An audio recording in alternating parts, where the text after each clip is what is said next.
Bonsoir à tous et bienvenue dans le QCM. Nous sommes le 12 octobre et en ce jour, en 1492, Christophe Colomb débarquait sur une île des Bahamas qu'il nommait en rapport au Christ, à Jésus. Il l'appelait San Salvador, le Saint-Sauveur. Voilà, c'est une belle analogie, je trouve, avec nos trois candidats qui seront peut-être un peu en terra incognita, qui vont peut-être naviguer à vue aussi, mais en tout cas, on leur souhaite bon vent, toujours dans la foi et dans la bonne humeur. Et on les emmène au Portugal, à Fatima. Regardez.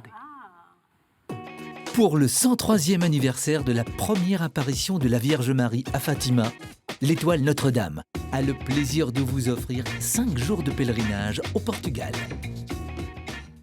J'ai déjà entendu Prisca dire « Ah, le Portugal, c'est bien !» Oui, c'est bien, mais il va falloir gagner et d'abord, il va falloir jouer, bien sûr.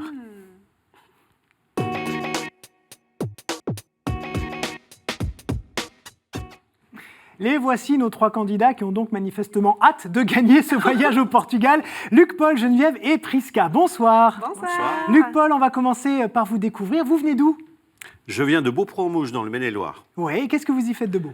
Je suis directeur de l'Institut rural, c'est un lycée agricole qui dépend du réseau des maisons familiales. D'accord, donc c'est pour former les futurs agriculteurs, c'est ça ? Exactement. Oui. Alors vous avez des engagements associatifs, vous êtes notamment ancien animateur d'aumônerie.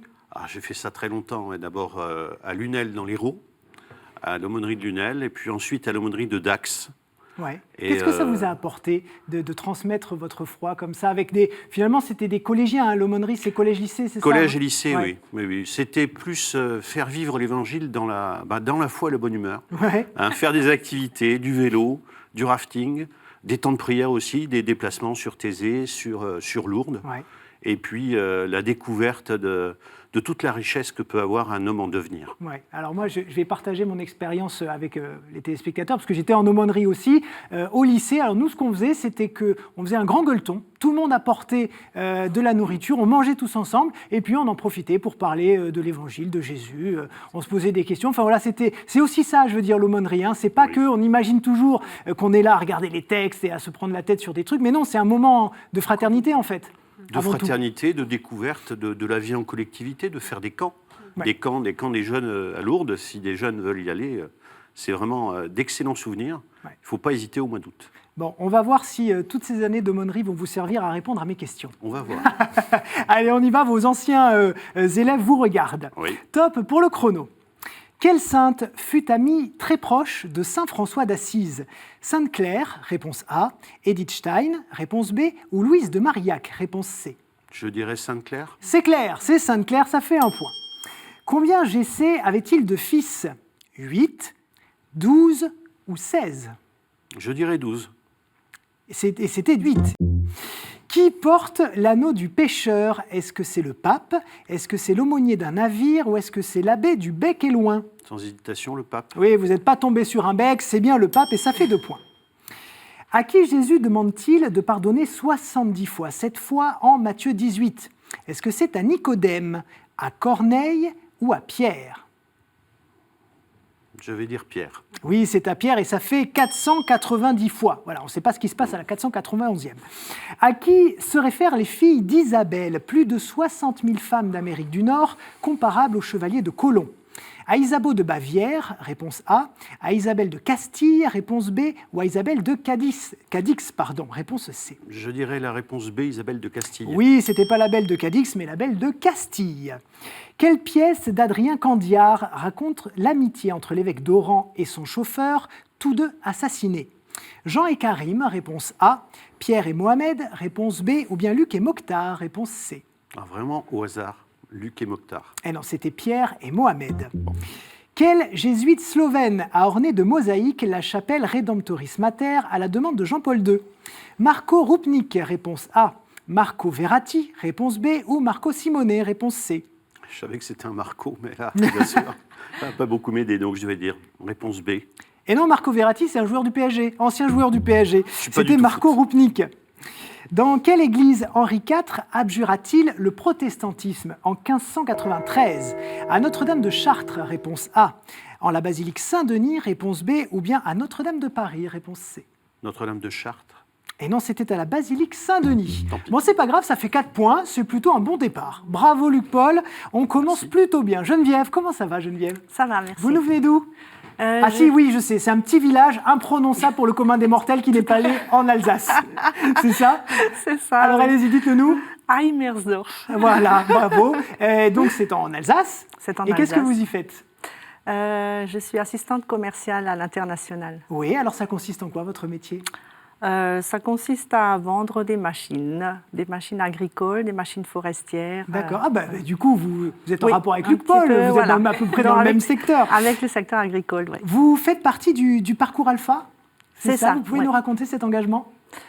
Oui, donc ça fait quelques années que je suis animatrice au parcours Alpha classique et Alpha couple. Ouais, alors ça consiste en quoi ce parcours Alpha? C'est-à-dire ce sont des soirées, on commence par un repas tous ensemble, et puis ensuite il y a un thème par soirée, et ensuite il y a un partage en petits groupes qui est très sympa, et ça fait un bon melting pot entre des personnes qui viennent de différents horizons. Ouais. Et vous êtes aussi monitrice en arboriculture. Ça doit parler aussi à Luc Paul, du coup. Voilà. Qu'est-ce que c'est?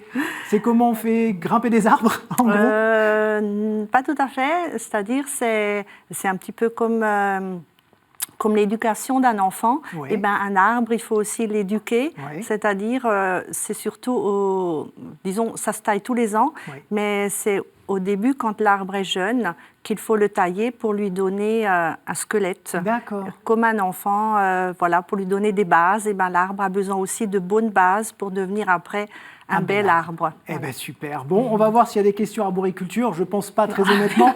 On y va? Allez, top pour le chrono. Combien de temps environ a duré la vie publique de Jésus? 3 ans, 30 ans ou 33 ans? 3 ans. Oui, ce sont les 3 années à partir de son baptême, c'est une bonne réponse. Quelle maison d'édition est gérée par l'ordre dominicain? Le Cerf, réponse A, Desclés de Brouwer, réponse B, ou Bayard, réponse C? Bayard. Et non, c'était le Cerf. Vous ne sortez pas du bois, du coup. Ses contemporains l'appelaient Fra Giovanni da Fiesole. Nous le connaissons sous le nom de Michel-Ange, réponse A, Fra Angelico, réponse B, ou le Caravage, réponse C? Réponse B. Oui, Fra Angelico, qui veut dire frère angélique. Sur le plafond de la Sixtine, Dieu créateur tend son doigt vers Adam. Mais les cheveux d'Adam sont de quelle couleur? Est-ce qu'ils sont châtains? Réponse A. Est-ce qu'ils sont grisonnants? Réponse B. Ou est-ce qu'ils sont roux? Réponse C. Réponse Allez. C. Et non, c'était châtain. Ils auraient pu être verts, ça aurait fait le vert Adam, mais c'était pas ça. De quel évêque, ayant connu l'apôtre Jean, saint Irénée avait-il reçu le témoignage? Polycarpe de Smyrne, réponse A, Silure de Patmos, réponse B, ou Cyprien le Vieux, réponse C. Quel est cet évêque que nous cherchons? Polycarpe. Oui, Polycarpe de Smyrne, vous avez pêché la bonne réponse, bravo. Qui était Katharina Benincasa? On la connaît sous le nom de Catherine de Sienne, Catherine d'Alexandrie ou de Catherine Labouré? Catherine de Sienne. C'est une excellente réponse et ça vous fait 4 points. Quelle région d'Afrique du Sud fut baptisée ainsi parce que Vasco de Gama longea ses côtes le jour de Noël? Mpumalanga, réponse A, Natal, réponse B, ou Kerstmis, réponse C? Réponse A. Ah non, je vais vous enguirlander. Noël. Noël natal. Noël natal. Eh oui, bon, c'est pas grave, ça fait 4 points, comme Luc Paul. C'est bien, c'est bien. On devra peut-être d'ailleurs vous départager tout à l'heure, mais on va passer maintenant à Prisca. Comment ça va, Prisca? Prisca, vous avez très envie d'aller au Portugal. Ah oui, mais on va voir, qu'est-ce que ça va donner? Alors vous venez d'où? Racontez-nous tout. Je viens de Toulouse. De Toulouse, et vous y faites quoi? Je suis aide-soignante. Aide-soignante, très beau métier, que fait par ailleurs ma maman, que j'embrasse au passage. Moi, métier très difficile aussi et très utile, bien sûr, au quotidien. Vous aimez chanter? Oui. Vous nous ferez un petit quelque chose tout à l'heure? Oui, pourquoi pas. Allez, le rendez-vous est pris. Et vous êtes animatrice liturgique? C'est ça. Racontez-nous tout ça. Déjà, une belle aventure avec le Chœur Africato, où on évangélise énormément.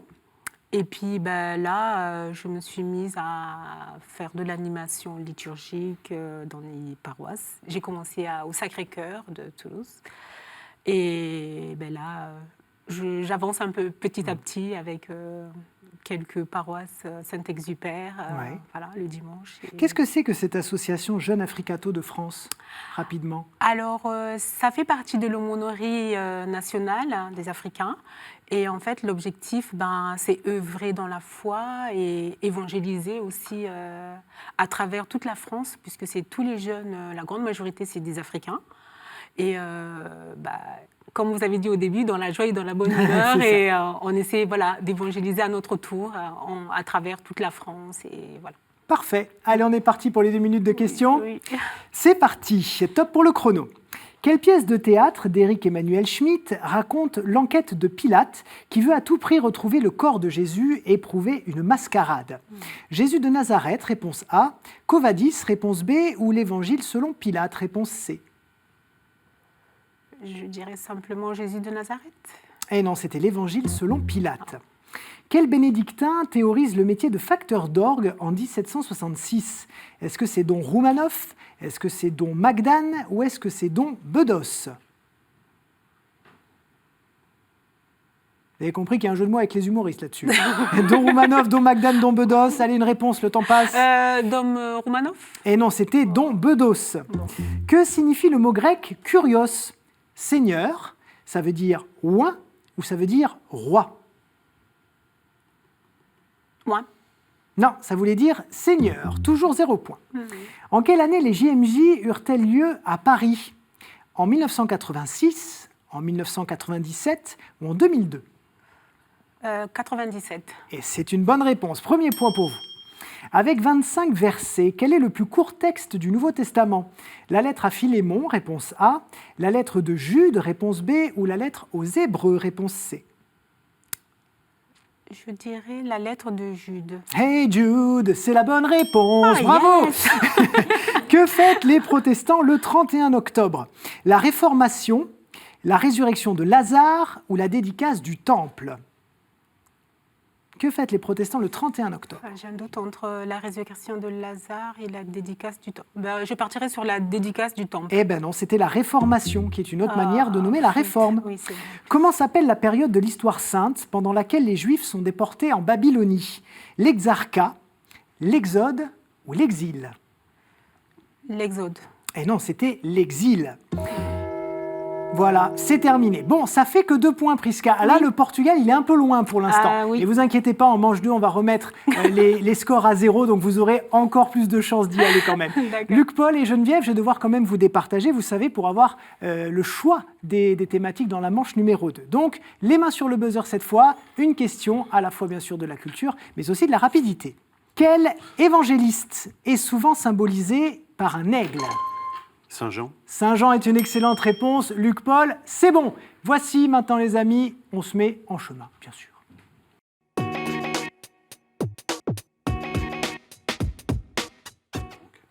Et comme d'habitude, il y a 6 possibilités, 6 choix évidemment pour nos candidats. On va les passer en revue tout de suite. Je vous propose les saints et les témoins de la foi, la Bible, l'Église et son histoire, liturgie, sacrements et prières, art, culture et foi, et puis les fameuses questions providentielles. Du coup, Luc, Paul, 2 thématiques s'il vous plaît.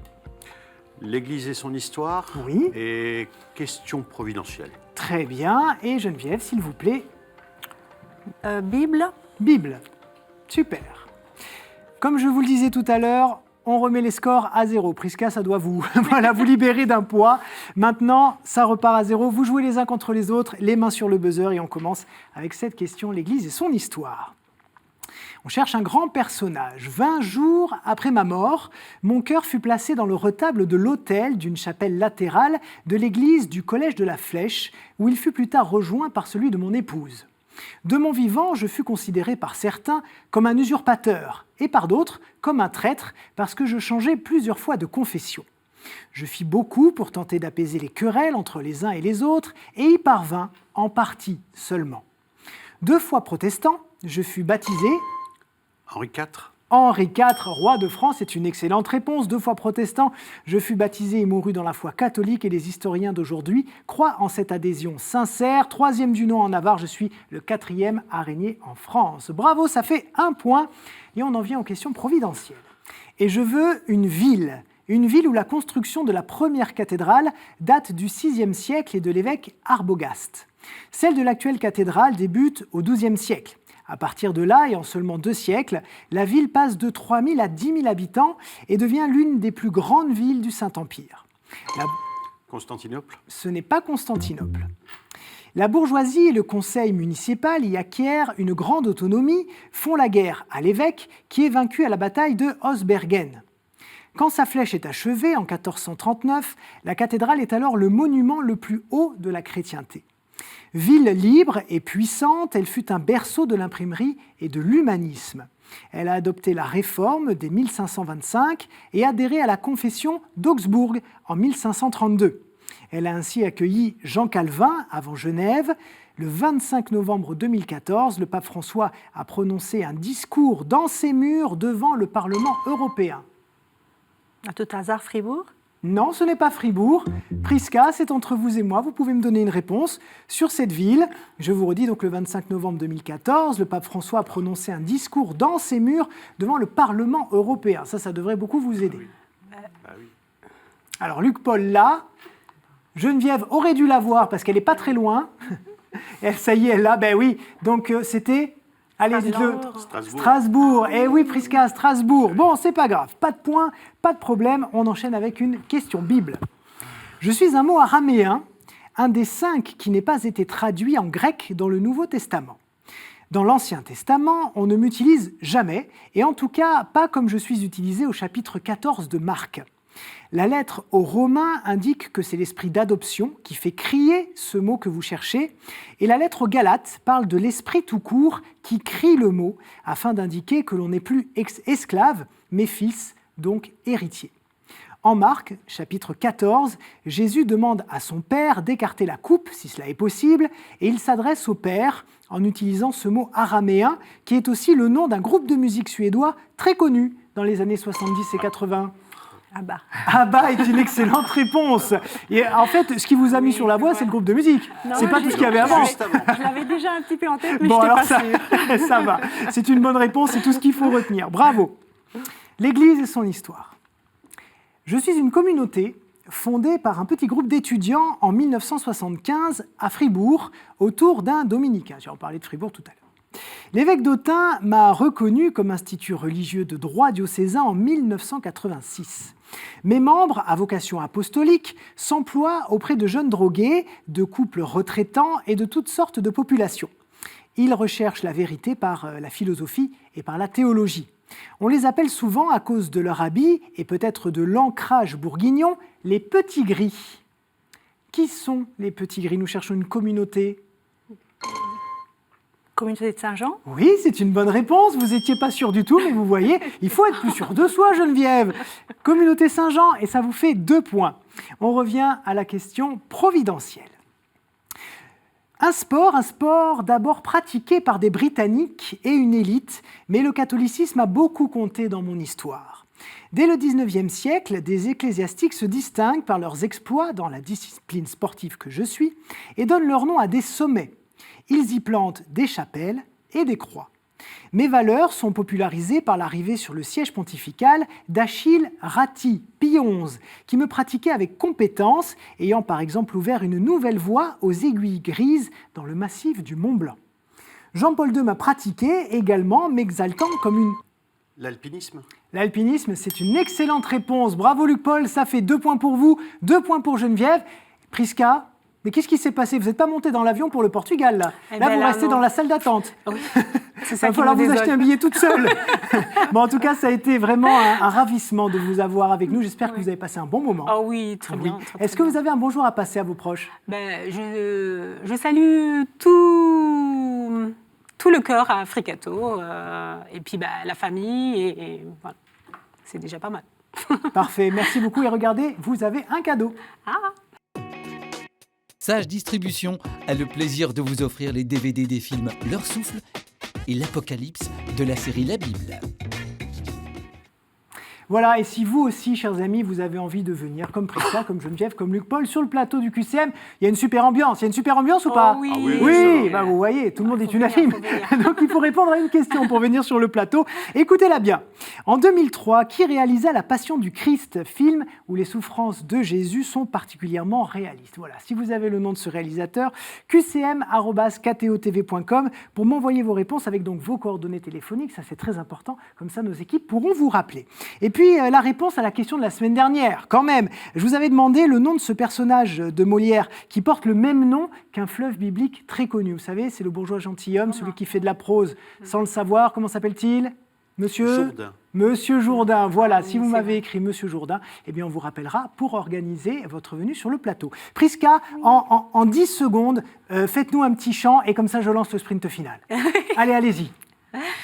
Luci care, luci belle, care lumi amate stelle, date calma. Allez, c'est parti les amis, le sprint final, on y va. Cuore, date.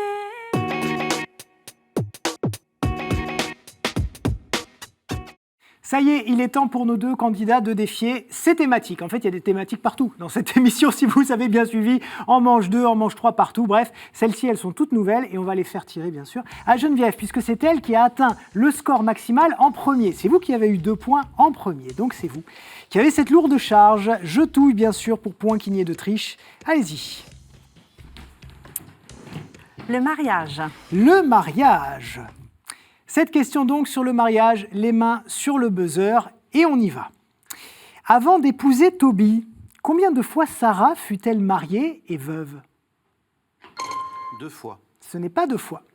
Vous pouvez me donner d'autres réponses. Avant d'épouser Tobie, combien de fois Sarah fut-elle mariée et veuve? Pas sûr, 7 fois? C'est 7 fois, exactement, et ça fait 1 point.